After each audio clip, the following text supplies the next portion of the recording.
શૈલેન્દ્રસિંહ જાડેજા મારા દ્વારા નામદાર નેશનલ ગ્રીન ટ્રિબ્યુનલમાં એન્વાયરમેન્ટના ઇસ્યુ બાબતે પિટિશન દાખલ કરવામાં આવી છે કે જે રાજકોટ શહેરનો જે કચરો નાકરાવાડી ગામ છે ત્યાં ડમ્પિંગ થાય છે, ત્યાં આજુબાજુમાં જે સરાઉન્ડિંગ પોલ્યુશનના ઇસ્યુ થયા છે એ બાબતે મારા દ્વારા પિટિશન દાખલ કરવામાં આવી હતી અને એના અનુસંધાને કોર્પોરેશનના પદાધિકારીએ એફિડેવિટ ફાઇલ કરેલ હતું અને એ એફિડેવિટમાં એમને 10 લાખ ટન કચરો સ્થાનિકે છે એવી જાણ કરેલ હતી,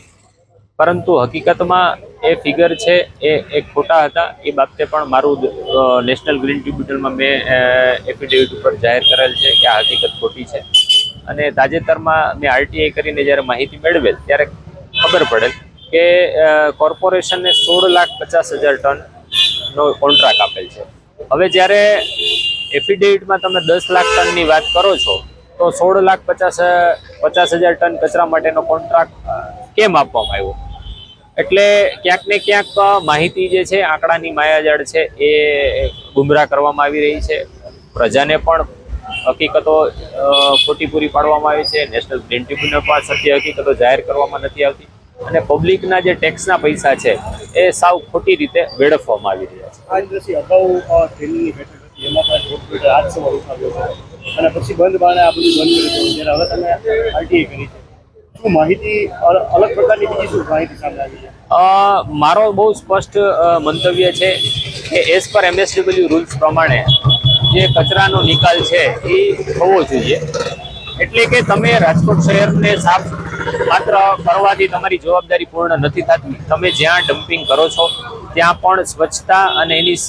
દેખરેખ રાખવાની જવાબદારી રાજકોટ મહાનગરપાલિકાની જ છે। એટલે ક્યાંક ને ક્યાંક કોર્પોરેશન માત્ર રાજકોટ શહેરની ચિંતા કરી રહી છે, પણ જ્યાં કચરો ડમ્પ થઈ રહી છે તેની કોઈ ચિંતા કોર્પોરેશન કરી રહી નથી અને ત્યાં માત્ર કચરો ડમ્પિંગ કરી અને આર્થિક ઉપાર્જનના એક કાવાદાવો જે છે એ થઈ રહ્યા છે। અગાઉની જે કંપનીને કોન્ટ્રાક્ટ આપ્યો હતો તેને હકીકતે કામ કર્યું છે કે નથી કર્યું? કારણ કે જો કર્યું હોત તો અત્યારે 8 લાખ ટન છે તે કચરો ઉપડી ગયો હોત।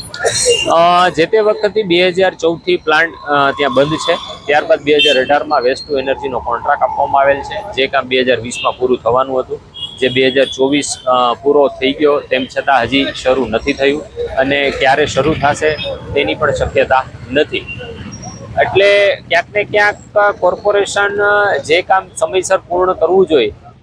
જેને નથી કર્યું એની સામે પણ પગલાં લેતા ખચકાઈ રહી છે, એટલે એ પણ એક તપાસનો વિષય છે આમાં। હવે આગામી શું પગલાં રહે? આ બાબતે નેશનલ ગ્રીન ટ્રિબ્યુનલમાં ઓલરેડી મેટર ચાલી રહી છે, એટલે નેશનલ ગ્રીન ટ્રિબ્યુનલ પણ આ બાબતે યોગ્ય સમય આવે આદેશ આપશે।